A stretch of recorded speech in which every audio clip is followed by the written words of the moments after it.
Muito bem, gravando. Nós estamos dando início, então, hoje já a nossa 10ª aula. Eu tinha, a princípio, organizado e pensado que iríamos fazer 12 aulas, mas, na verdade, vamos fazer 11, tendo em vista de que eu organizei para fazer Esdras e Neemias juntos, tendo em vista que Esdras e Neemias, para melhor compreensão, tem que se estudar junto. Porque são livros até que são desenvolvidos em conjunto. Hoje eu estou meio ruim da garganta. Eu tô vendo. Gritei demais ontem.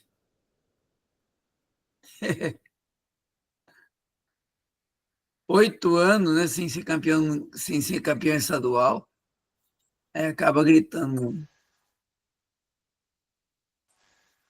Vamos lá, então, partir para Esdras e Neemias.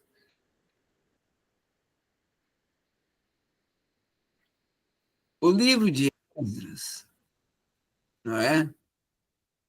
Que é o primeiro que nós vamos estudar em conjunto com Neemias, mas primeiro vamos para estudar o Esdras.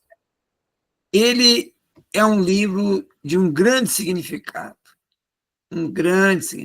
histórico, porque ele vai pegar um tempo do período pós-cativeiro, mas que Esdras, por ser escriba, historiador e sacerdote, ele automaticamente tinha conhecimento dos fatos passados. Já tinha recebido essas informações. Para ele não era nenhuma informação nova, porque automaticamente todo sacerdote e escriba, ele é um historiador, conhece passado. Recebeu isso por tradição, recebeu isso por aula, por pergaminhos que chegaram à sua mão. Então, ele sabia os fatos. Por isso, até que eu defendi na aula anterior que ele foi o autor, possivelmente, de 1ª e 2ª Crônicas. E, no livro de Esdras, ele não faz só uma autobiografia. Não. Ele vai tratar fatos singulares para essa reconstrução e restauração do povo.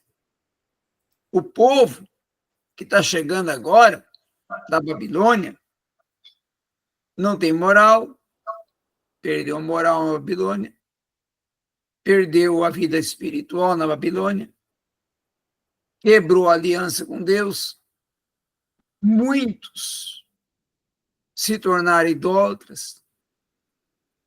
Então, e todos praticamente contraíram casamentos com mulheres da Babilônia, tendo já casamento com mulher judia.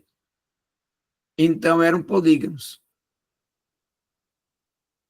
E Esdras agora, ele está dentro de uma circunstância muito delicada. Muito delicada. Então, o livro de Esdras é escrito entre os anos 536, que é justamente o período da segunda leva, porque nós temos 3 levas. A segunda leva, 536 a 457, que é o tempo em que Esdras está organizando o texto, 20 anos de texto para ser construído, para ser datado. Outro, sim, é que este livro vai tratar, logicamente, de reconstrução e restauração. Reconstrução não física, reconstrução espiritual, moral e principalmente familiar, porque as famílias estavam todas destroçadas. E aí Esdras vai ser o intérprete da lei, com a responsabilidade de trazer o povo a um confronto para mudar a vida, mudar a posição, mudar o quadro que se encontravam de perda de todo um contexto de vida espiritual, moral, familiar, social. Era um povo cheio de conflitos. Esdras teria que ser até quase um terapeuta, porque receber um povo desse, nas condições que se encontravam, era quase um trabalho que exigia várias formas de atuação por parte de Esdras. O segundo livro, que é Neemias, já é uma autobiografia. Neemias está falando sobre o seu trabalho, a sua chamada para cumprir a missão que foi lhe dada e confiada por Deus para ele ir até sua terra, reconstruir não só os muros, mas a cidade, enfrentar um desafio e se torna o maior líder, que até hoje é estudado as suas estratégias, as suas práticas de liderança, os seus métodos de liderança. Neemias inspira e inspirou até hoje a administração, a organização, a gestão e a liderança, não só cristã, mas secular também. Então, o livro é um manual de liderança, é um manual de gestão, é um manual de orientação de como se constrói um líder, de como se constrói um líder. Este livro também tem duas palavras, o tema, é o período, eu não coloquei porque é o mesmo período de Esdras, 436 a 537. Palavra-chave, reconstrução física, reconstrução social, reconstrução do espaço, do contexto, da própria estrutura que estava toda destruída. Quando Neemias chega em Jerusalém, só tinha monturos. E ele vê aquele cenário e sabe que agora é com ele. Ele e Deus. Esdras, nós vamos aqui agora um pano de fundo para nós compreendermos melhor o livro de Esdras. O livro de Esdras, primeiramente, eu coloquei autor desconhecido aqui, mas, na verdade, é porque a Bíblia, a Escritura Sagrada, não indica Esdras como autor, não coloca indicado, referenciado o nome, mas nós sabemos que é Esdras, porque está registrado e a forma como está sendo narrado o texto. São 10 capítulos o livro, mas são 10 capítulos singulares. Primeiro, nós vamos ver a questão da vida sacerdotal que ele vai exercer, com alguns pontos muito interessantes. Primeiramente, ele vai iniciar tratando do decreto de Ciro. Ele inicia o livro, o primeiro capítulo, tratando do decreto de Ciro. E alguém pode perguntar, quem foi Ciro? Ciro foi um imperador Medo-Persa. Era cristão? Não, era pagão.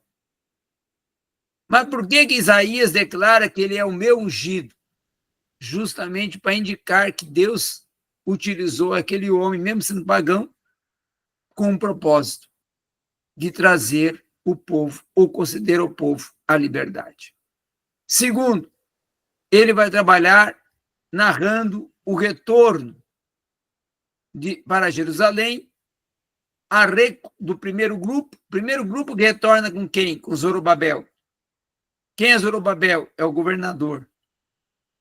O governador que vai governar Jerusalém antes de Neemias assumir o cargo de governador. É Zorobabel que governa. Segundo, vai narrar também o período da reconstrução do templo. O que é organizado? O que é preparado? Quais são os métodos, os projetos que estão vinculados a essa reconstrução? Depois, a celebração da Páscoa. A celebração da Páscoa aqui tem um significado muito maior que a Páscoa. Muito maior. Imagine um povo que passou 70 anos sem celebrar uma Páscoa. Uma geração inteira não celebrou a Páscoa. Uma geração inteira não se lembrou do memorial do livramento, da libertação deles lá do Egito. E agora não é só uma Páscoa. Agora é uma oportunidade de uma restauração. Porque vai ser nessa celebração da Páscoa que Neemias, ou melhor, que Esdras, vai ficar interpretando a lei durante um dia todo, praticamente quase 12 horas de culto, de celebração, de interpretação da lei, para levar o povo a fazer uma revisão geral do que era o propósito de Deus, do que era a lei e do que Deus estava requerendo deles, desde lá dos seus antepassados, desde lá das primeiras gerações, e que agora eles tinham quebrado essa aliança, tinham quebrado esse pacto, e era preciso agora fazer um novo concerto. Depois vai tratar do segundo retorno a Jerusalém, que é ele, Esdras, que vai liderar. E por último, Esdras também vai ensinar o povo, instruir o povo dentro da lei, para que volte a ser e a ter o padrão de um povo separado e escolhido por Deus. Então, nós vemos aqui nesse livro uma outra questão interessante, é que na decência sacerdotal de Esdras, que era um judeu que também teve exilado na Babilônia, nós vemos um significado de um homem que tinha exemplo, que tinha padrão, que foi um referencial. O seu próprio nome significava ajuda, e ele ajudou o povo a voltar a ser um verdadeiro povo, o povo de Deus. Então, o livro relata não só o decreto, o livro relata não só o retorno, mas o livro relata uma reconstrução espiritual, uma restauração espiritual, um renovo de uma vida espiritual. O livro fornece informações das práticas religiosas, das práticas culturais, das práticas históricas do povo. Também o livro enfatiza a importância de o povo obedecer e se submeter à lei do Senhor, de guardar a lei e de observá-la constantemente e adequar sua vida de acordo com a lei de Deus. E uma outra questão ainda, antes de entrar nos três questões mais complexas de Esdras, nós sabemos o texto áureo. O texto áureo é um texto marcante. Ele vai dizer o quê? Eu, Esdras, tinha preparado o meu coração para buscar e cumprir a lei do Senhor e para ensinar em Israel os seus estatutos e as suas ordenanças. Esta aqui, foi a missão de Esdras. Cumprir a lei, dar o exemplo, ser o padrão e ensinar, e instruir, e levar o povo de Israel a seguir e obedecer os estatutos e ordenanças do Senhor, a se enquadrarem de acordo com a proposta de Deus. Então, Esdras, ele leva o povo a uma verdadeira reforma, a uma verdadeira mudança de comportamento e de vida. Agora eu vou parar aqui para tratar sobre uma coisa muito séria. Muito séria. Pensamos aqui juntos em 3 situações de Esdras, que foram as mais complicadas. Primeiro, o povo tinha 2 casamentos.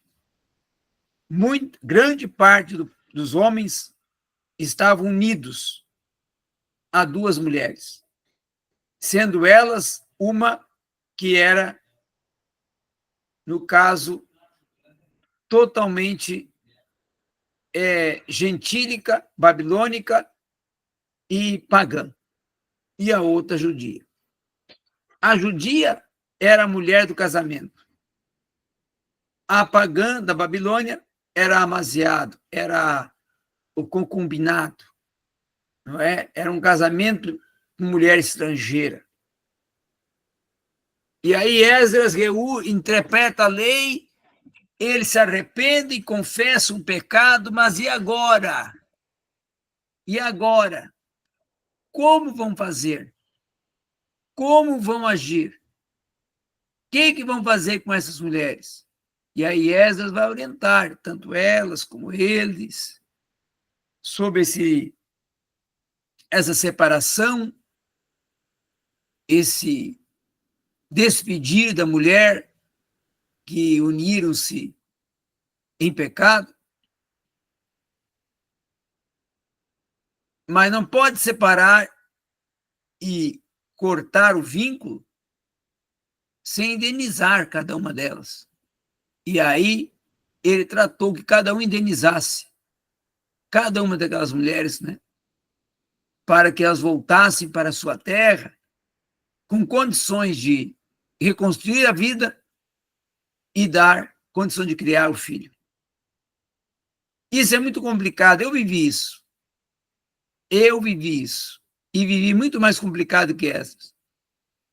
Porque uma vez, assim que eu tinha aberto uma igreja em Moçambique, um homem de quase 90 anos se converteu com a família e ele tinha 11 esposas. Não era uma, não, moço Namar. Era 11. E começou a ser fiel, participar do culto, dizimar. Queria mesmo viver uma vida mudada. E aí se reuniu comigo um dia. Sim, pastor, eu quero batizar, quero ceiar, quero ser membro. E aí agora? Como que eu vou tratar dessa situação? Porque em Moçambique não é fora da lei e nem é considerado imoral o homem ter quantas mulheres quiser ter. Ele tendo condição para pagar, ele pode ter quantas. O importante é que ele desembolse. E olha aqui para mim, ó, para agora você ficar assustado com o que eu vou falar. Até por uma galinha compra uma mulher.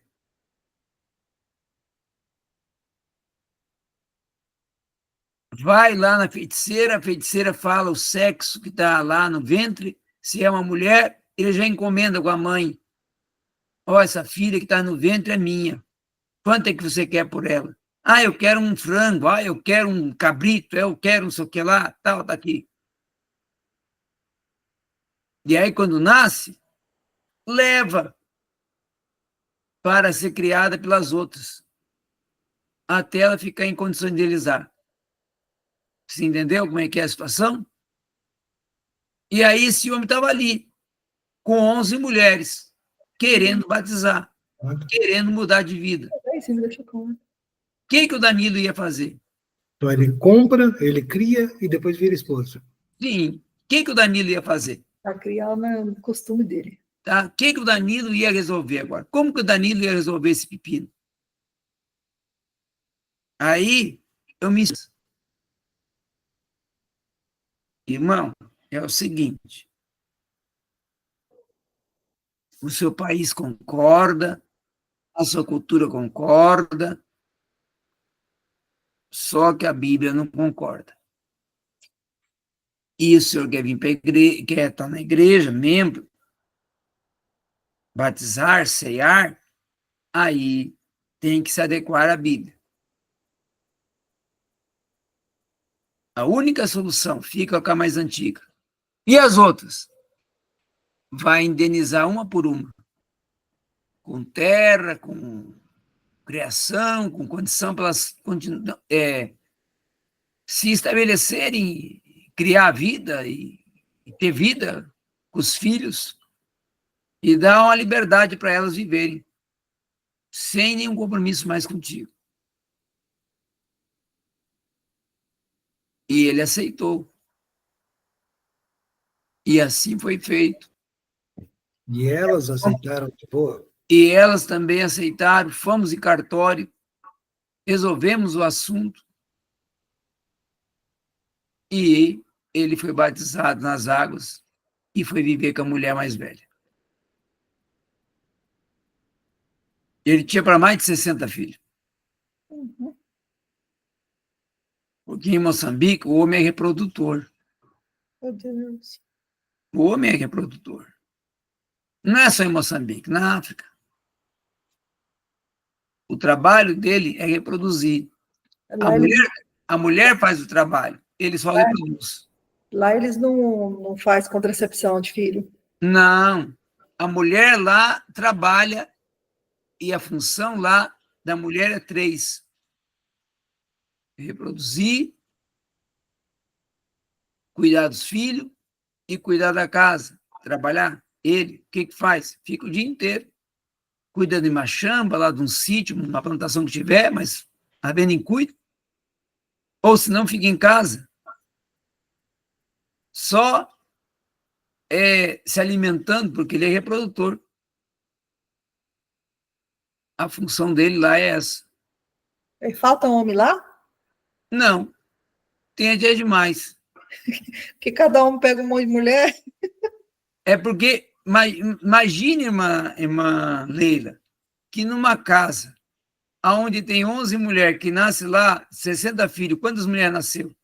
Lá tem mulher que cada homem pode ter, mesma coisa é o homem, é uma hiperpopulação para o tamanho do país que é. O país de Moçambique está dentro do estado do Pará. Acho que o estado do Pará é até maior que Moçambique. Só que lá tem 18 milhões de habitantes, para um paísinho desse tamanho. Nossa. Então, é isso que é a situação. É essa a situação. Então, dentro dessa circunstância todinha, eu resolvi assim. Me inspirei em Esdras. Mas Esdras não teve só esse problema. O povo tinha quebrado a lei e se tornado idólatra, pagão, muitos deles. Muitos até nem quiseram voltar a ficar em Babilônia. Está aqui melhor. E aqui está melhor. Não vou voltar. E os que voltaram estavam numa condição até de idolatria, alguns. E aí Esdras teve que voltar a ensinar eles o que estava errado, instruir para que abandonassem todas as práticas que tinham contraído uns 70 anos de cativeiro. Além disso, precisavam também entender que a participação deles agora não era só reconstruir a vida social, familiar, era ajudar também a reconstruir o templo e reorganizar a casa do Senhor e reorganizar a vida espiritual do povo. Então, Esdras teve uma participação junto a Neemias muito importante. Mas só que Esdras não estava sozinho, tá? Esdras não estava sozinho. Esdras vai ter o apoio e suporte de 3 profetas: Ageu, Zacarias e Malaquias, que vão ser profeta, vão ser fiscais da aliança, como atalaias, vão ser também orientadores do povo. Esdras é o sacerdote e o escriba, é a autoridade maior na religião.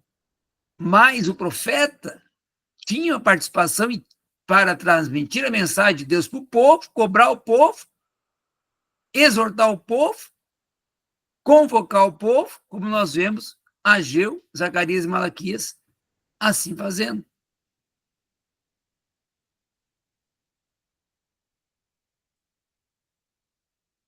Era uma reconstrução muito significativa e que dependia totalmente do entendimento espiritual para poder conseguir reconstruir e reconstituir tudo que eles tinham perdido e tinha ficado só o pó.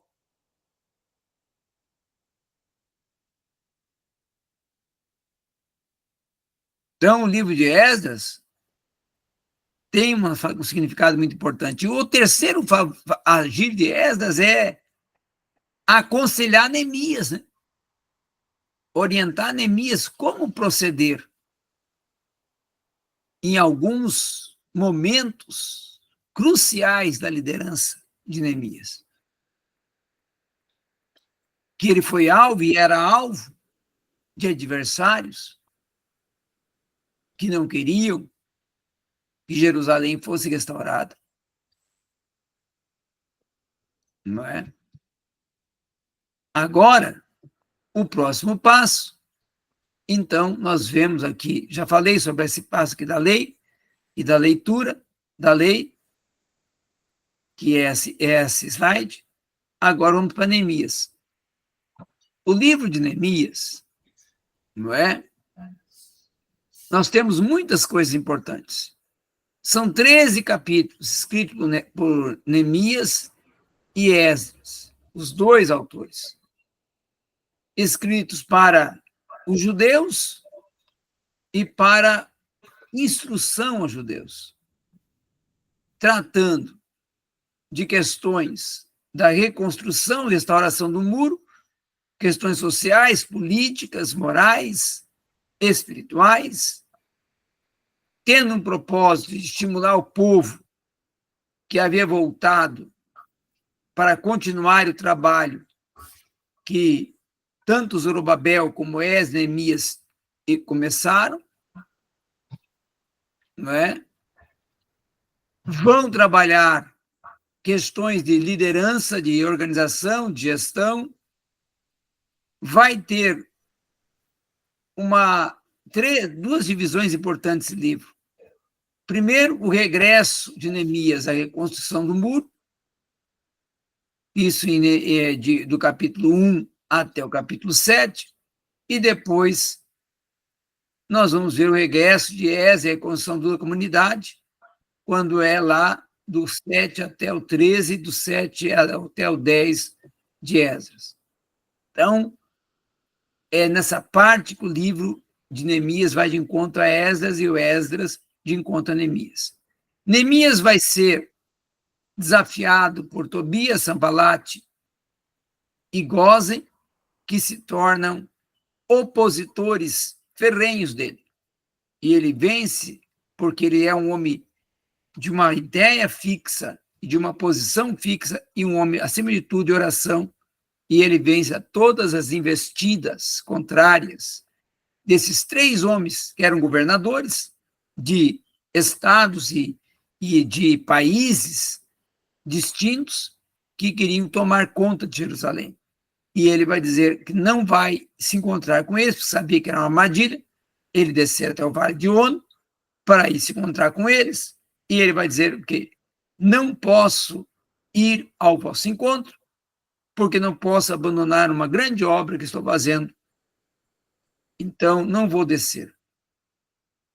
E assim, nós vemos um grande exemplo de reforma, vemos um grande exemplo até de liderança, e vemos que Cristo é representado com os atos de Neemias, porque ele é um homem de reforma moral, como Cristo reformou. Ele é um homem de correção do pecado, como Cristo trabalhou com isso. E ele é um homem da organização do culto, como Cristo trabalhou com a organização do culto.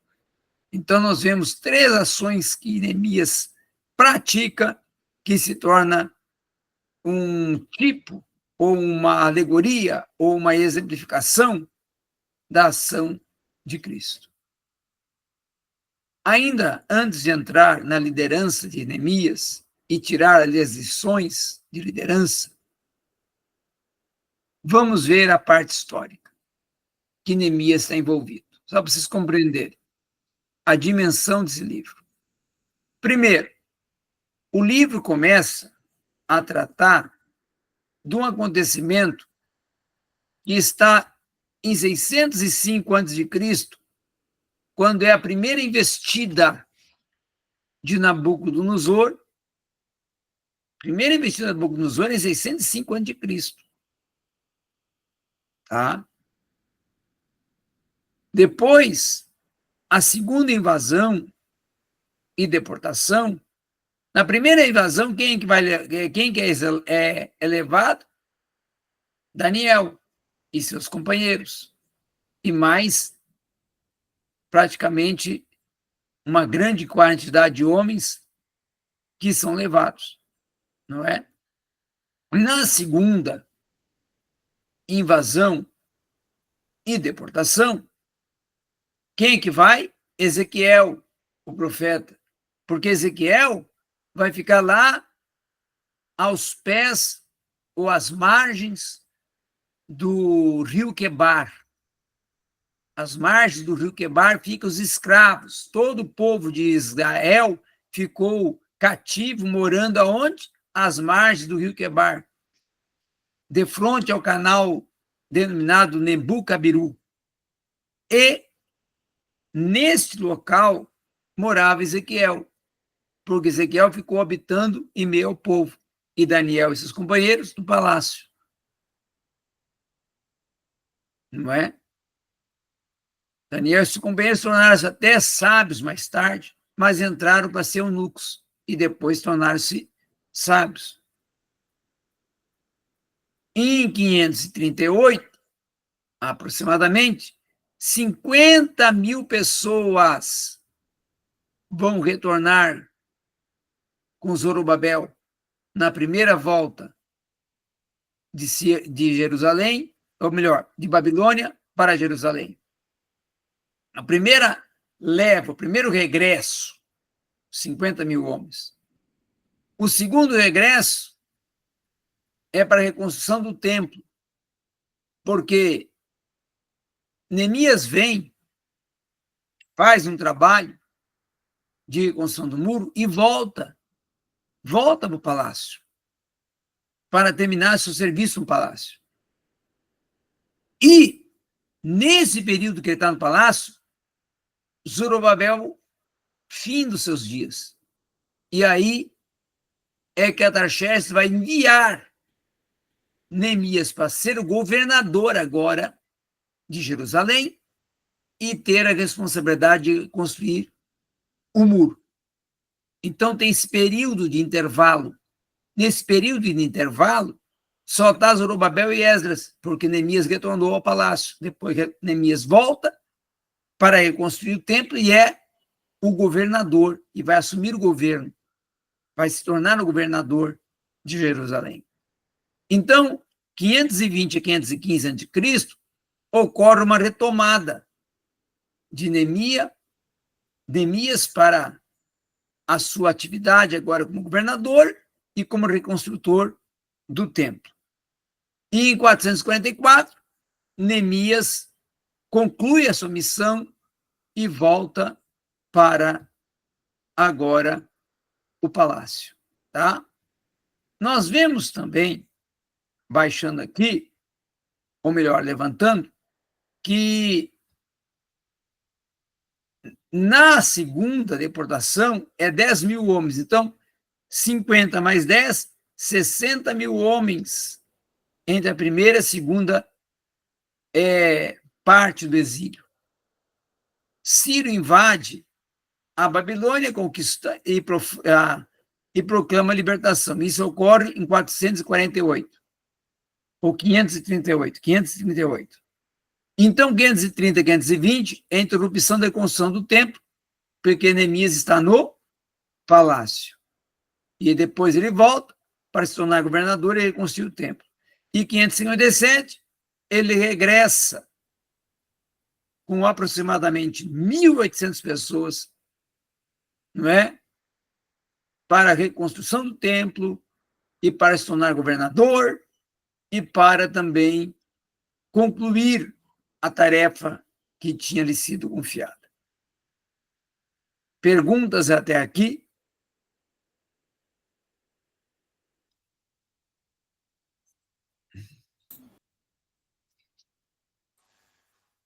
Alguma pergunta? Não, por enquanto não, professor. Agora, vamos estudar a liderança de Neemias e ver como esse homem foi importante. Primeiramente, o que vemos em Neemias que é padrão de liderança e de gestão? Esdras e Neemias estão entre os grandes líderes de Israel, que poderíamos colocar aqui Moisés, não é? Abraão, não é? Jacó, José, e assim vai.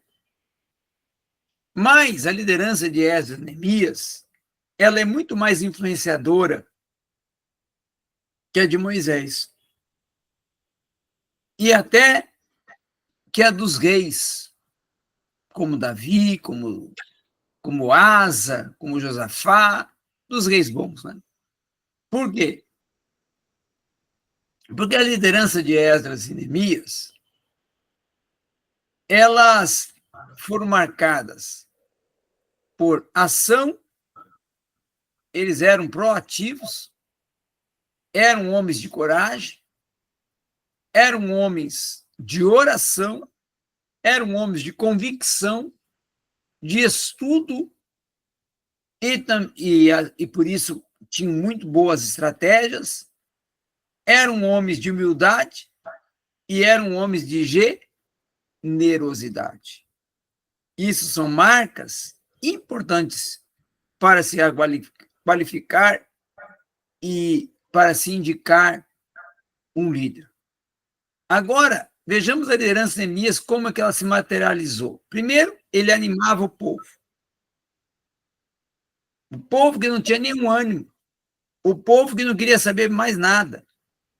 O povo que chega numa terra, como tá Jerusalém, só monturo, é um povo que chega desanimado.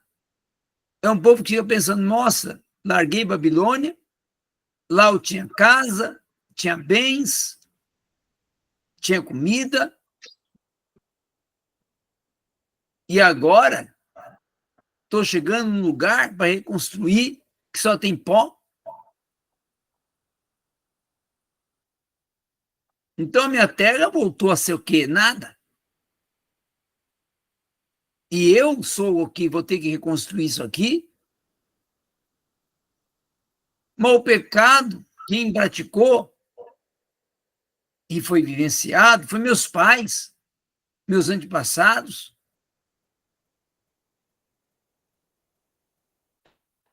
Mas Então, era muito... só piorou a situação, né? Hã? Mas os filhos só piorou a situação. Sim, sim.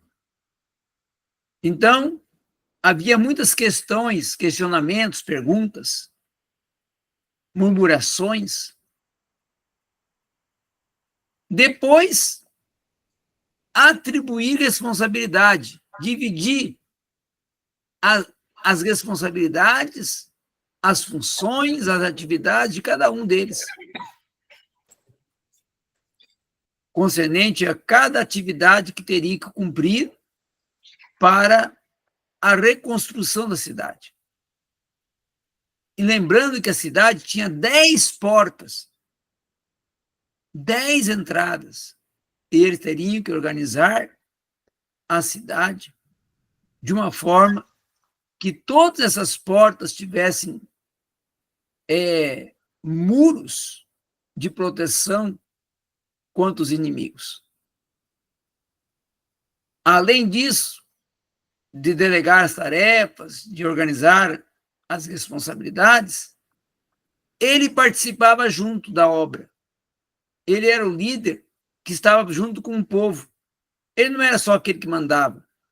Ele participava junto, dando exemplo, sendo um motivador, sendo um influenciador através das próprias atitudes dele, do próprio trabalho dele. E outra questão, muitos inimigos, mas ele não se deixava intimidar nem pelo povo, que muitos não concordavam com ele, e nem pelos governadores de outras nações, como Tobias, Gósen, Sanbalat, que não aceitavam ele, que eram contrários a ele, e ele não se deixa intimidar. Em nenhum momento ele entra em crise, em nenhum momento ele fala em desistir, mas as palavras de Neemias eram sempre de ânimo, de constância, de perseverança, de empunhar as ferramentas numa mão e as armas na outra, como ele falou várias vezes para os homens. Pastor, esses 50 mil homens, eles eram trabalhadores forçados, voluntários, assalariados, era o quê? Todo voluntário, sem salário. Mas, assim, o rei dava mantimento. O rei dava o alimento. E eles temos que lembrar também que Ciro, quando dá a alforria, ele deu recursos para aqueles que não tinham reconstruir a vida. E também aqueles que tinham contraído bens na Babilônia e estavam retornando, poderiam vender e levar os seus bens, ou até levar os seus bens em retorno para Jerusalém. Então, Ciro cooperou muito, muito. E o Artaxerxes também supriu as necessidades, principalmente com alimento. Então, eles tinham, sim, muito mantimento, eles tinham material para reconstruir a cidade, para reconstruir a vida, mas eles não iam ganhar nada, dinheiro. Eles iam ser voluntários para trabalhar. Provavelmente também tinha uma equipe plantando, não? Aí é que está aquela parte ali, ó, atribuir responsabilidades. Nem todos trabalhavam na reconstrução. Era uma série de atividades, cada grupo dividido em uma etapa, uma atividade, uma função, uma profissão. Então, ele foi um líder, Neemias, que soube organizar, que soube dividir as responsabilidades, que soube controlar a ansiedade do povo, o desânimo do povo, que soube gerir as circunstâncias difíceis, controversas, conflitantes que surgiram durante esse período.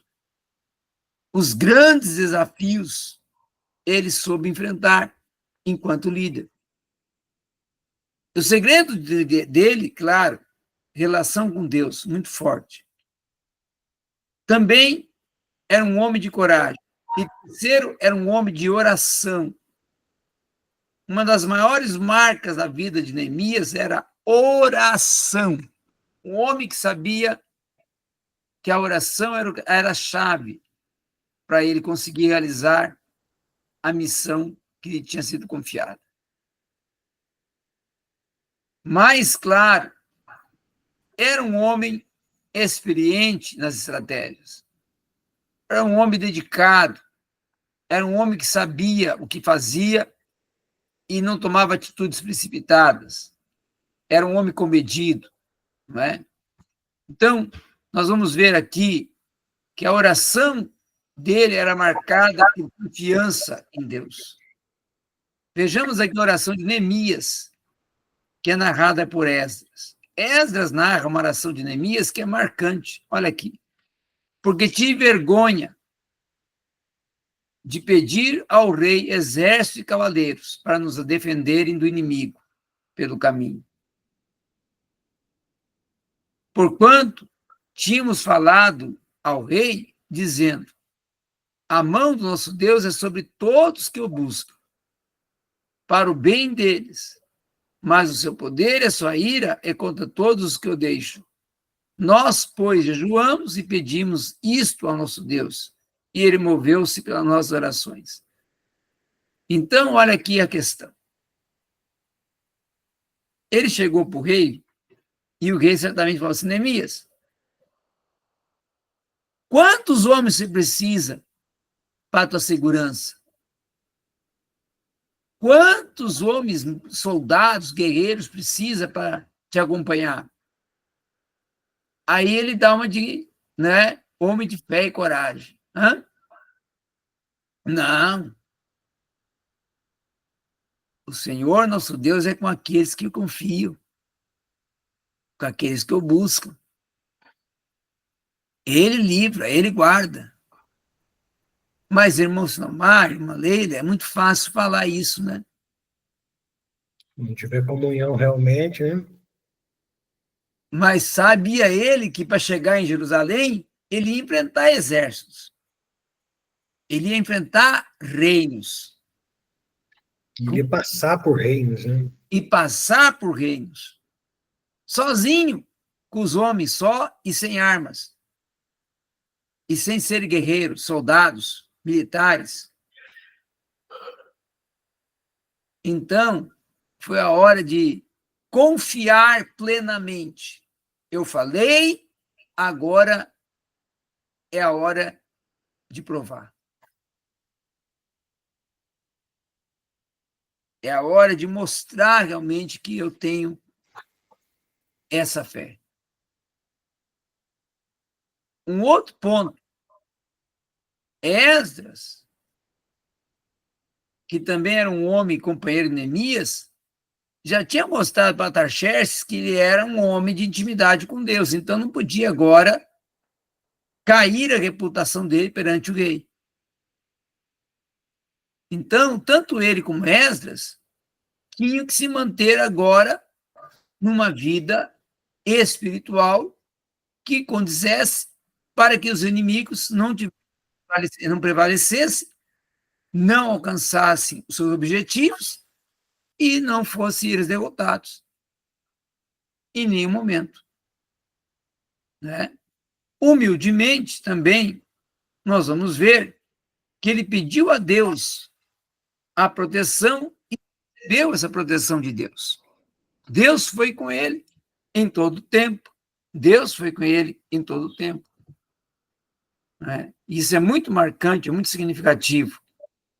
Então, essa é uma parte que temos que observar, que foi um grande desafio que enfrentou Neemias. Foi um momento... 50 mil homens adultos.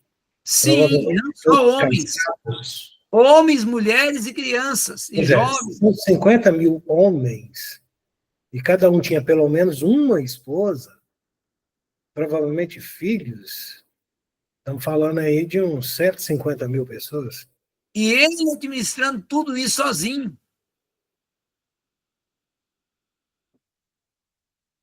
E eu considero muito mais difícil e muito mais desafio que a liderança de Moisés. Por quê? Porque Moisés só conduziu o povo, né?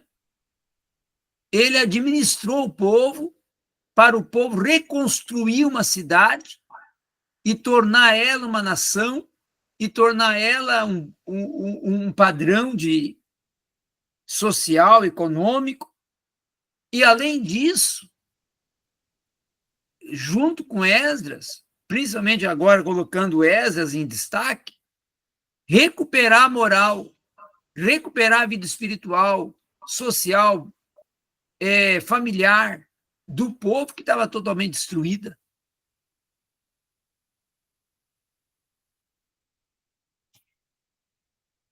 Foi muito difícil. E aí que está a marca de um homem que soube, aprendeu e foi um grande líder.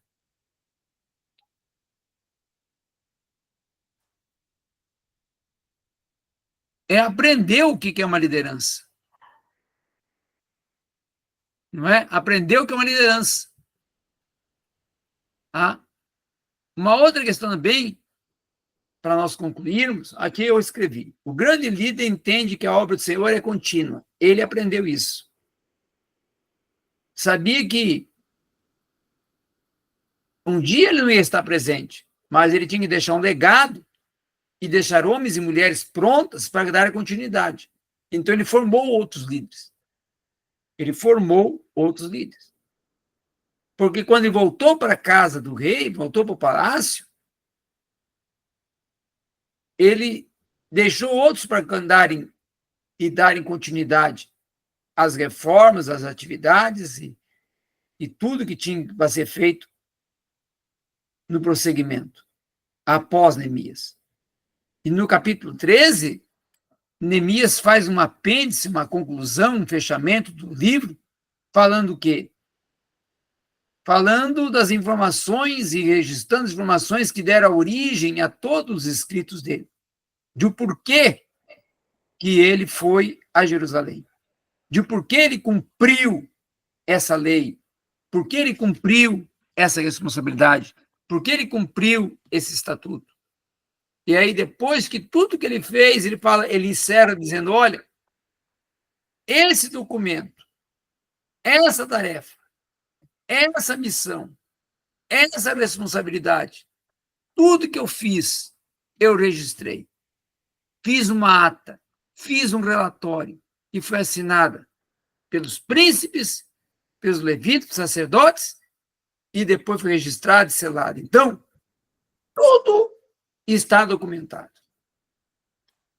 Não fiz nada em oculto. Tudo está documentado. Perguntas?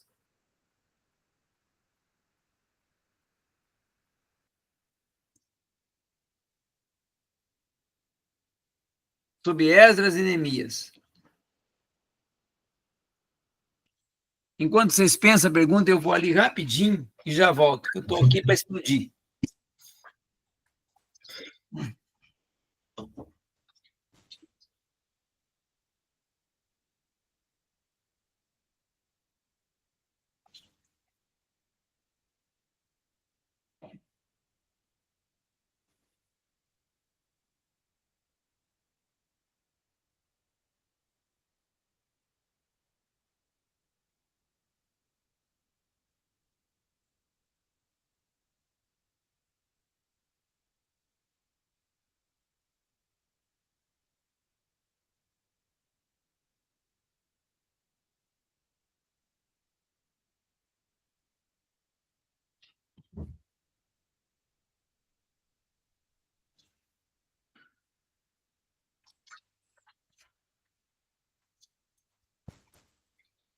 Pronto, voltei. Retomei. Pior coisa que tem quando o caboclo está apurado, né? Ele não consegue nem respirar mais. Se ele não ir, ele é capaz de ter um infarto. Faz até mal. Faz até mal. Como é que foi estabelecido o governo depois da reconstrução, professor? Muito boa pergunta. Assim, ele era governador, ele foi líder e deixou discípulos, né? Ele deixou liderar pessoas que ele colocou no lugar dele, mas como governador, foi feita alguma outra forma de governo? Primeiramente, ele não teve autonomia para nomear o substituto, porque Jerusalém tinha um líder maior. Estava sob uma responsabilidade, aquele território, não é? Aquela região de Artaxerxes. Ainda era uma província de Artaxerxes, ainda era dono do território. Então, quem poderia, e por direito tinha a autonomia de decidir quem era que ia governar, Artaxerxes. Mas aqui está, ele leva o documento. Tudo que fez, prestou conta. Foi assinado, foi registrado, selado, e aí agora está contigo, Artaxerxes. E certamente Artaxerxes escolheu alguém, né? Nomeou um governador, substituto, que já pegou tudo pronto, agora para dar prosseguimento, para dar continuidade. Então, Israel só deixou de ser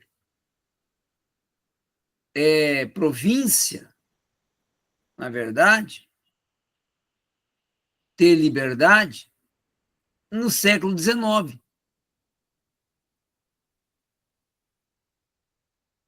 Se nós formos saber, porque é aí que a ONU vai reconhecer enquanto Estado e Nação, em 1945, por Oswaldo Aranha. Até ali ele era um Estado da Palestina. Pertencia à Palestina. Depois que ele vai se tornar independente. Então, vamos dizer assim, é desse berço que nasce toda essa confusão até hoje. Sim, sim. E eu vou colocar até mais. A confusão começou lá com Abraão, né? E aí veio só tomando proporções maiores. Por que com Abraão? Porque os árabes todinhos são descendência de Abraão. Abraão é um personagem bíblico citado em Gênesis, a partir do qual teriam se desenvolvido as religiões abraâmicas, Alguém? as principais vertentes Hugo, do escutou a monoteísmo, conversa aqui, está o respondendo. judaísmo, o cristianismo e o islamismo. Muito obrigado, Google. Então, o que acontece? Por isso que eu gosto das minhas aulas. Até o Google participa. Então, o que acontece? O fator principal disso de tudo é que nós vamos ver que o Abraão, quando ele tem a Ismael com a escrava, dá origem aos ismaelitas que vão se tornar os árabes. E aí começa... Pois os árabes têm território próprio, sempre tiveram. Mas Palestina é ocupada pelos árabes. Grande parte. E grande parte é pagão. Então, em 1945, quando eles foram declarados nação, tiveram autonomia, foram reconhecidos como Estado federativo, nação, Puderam ter o seu próprio governo. aí eles tiveram agora a sua própria forma de governo, que é presencialista, né? Uhum. Hoje é presencialista, na época não era. Em 1945, quem governava o país de Israel era um Shah. Shah, Reza Pahlavi, o Shah não sei o que lá, sempre teve um Shah, que era o tipo de um líder espiritual com poderes políticos. Hoje, há praticamente aí uns 30 anos, 50 anos, é que nós temos já o presidencialismo lá. Mas, assim, até então, se pagava imposto, o que era produzido lá era mandado para, eu não sei nem qual país, né? Não era mais o rei. Não era mais o rei, mas claro que eles tinham que prestar conta com alguém, e a nação, que no caso anterior a 1945 era a Palestina, era mandatária. Então, tudo que era pego lá era deles. E por isso que está a guerra, porque hoje eles são independentes. Não quer deixar os outros pegar mais. E, na verdade, eles ficaram com a maior fatia do bolo. De minério, de petróleo, de informática, de mecanismo, de guerra, de armas e tudo. Porque Israel é... Alguém pensa em Israel não é nada. Israel é sim muito, e é potência. Por quê? Porque todo mundo tem interesse em Israel. Se Israel não fosse nada, ninguém tinha interesse nele. Não, isso é verdade. Todo mundo tem interesse em Israel. América do Norte, Rússia, França, não é? Os árabes, todos os países que estão ali com Israel não estão ali para ser amiguinho de Israel, não.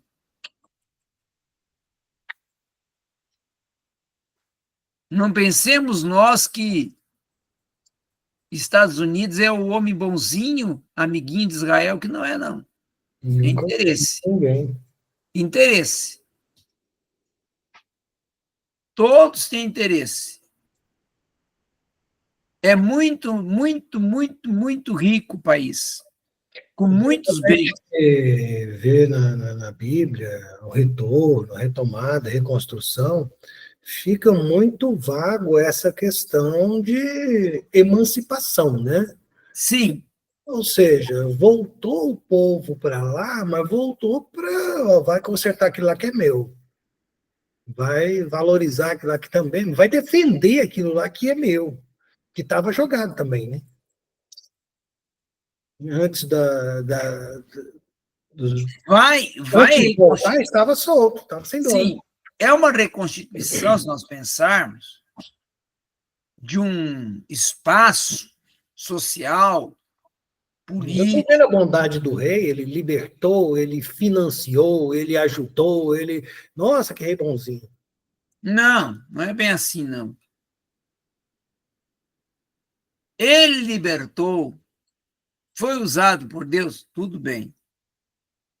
Só que, na verdade, liberta da Babilônia. Você tirou de lá porque estava até com a superpopulação. Mas fica na mão de um parente dele. Porque Artaxerxes era parente de Ciro.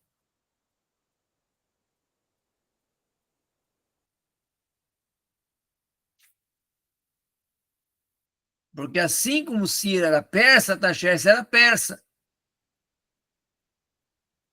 Então,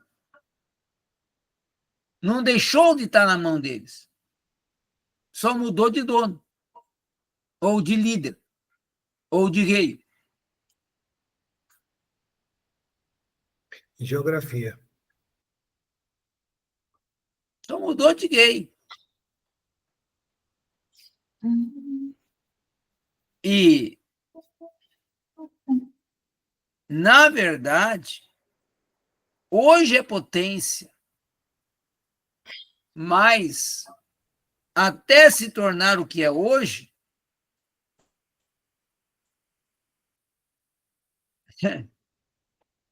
mas Esdras e Neemias, claro, ninguém pode tirar o mérito que eles foram vamos dizer assim, a abertura para tudo isso. Precursor, né?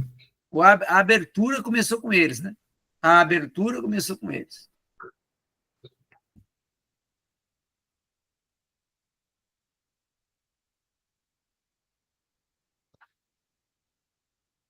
Semana que vem nós vamos encerrar os livros históricos com Esther. E aí, eu vou enviar, na semana que vem, a apostila de Atos dos Apóstolos, que é a próxima disciplina, e vou enviar também as perguntas, que é para consultar na apostila e nas aulas, a resposta vai estar ali. Perfeito. Atividade fácil, fácil, fácil, fácil, fácil.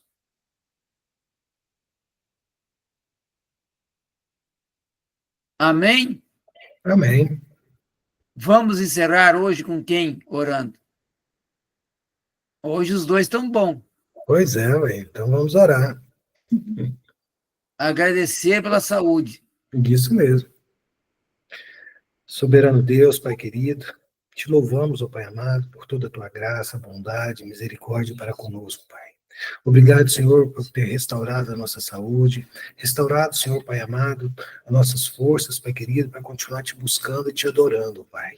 Senhor, abençoa, Pai amado, a nossa semana, o nosso trabalho, abençoa o professor, Pai amado, que nos tem alimentado, Senhor, com a tua palavra, com conhecimento, ó Senhor, meu Deus, da história, Pai, de tudo aquilo que nosso coração almeja, Pai, buscar de conhecimento de Ti, Pai, e aprender cada vez mais e mais. Abençoa a nossa semana, meu Deus, que o Senhor esteja conosco, Pai amado, em tudo que fizermos, Pai.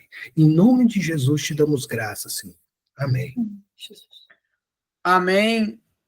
Até segunda-feira que vem. Uma boa semana a todos. Amanhã envio aula, envio slides e Deus lhes dê saúde e paz sempre. Amém. Paz do Senhor, pastor. Paz sempre.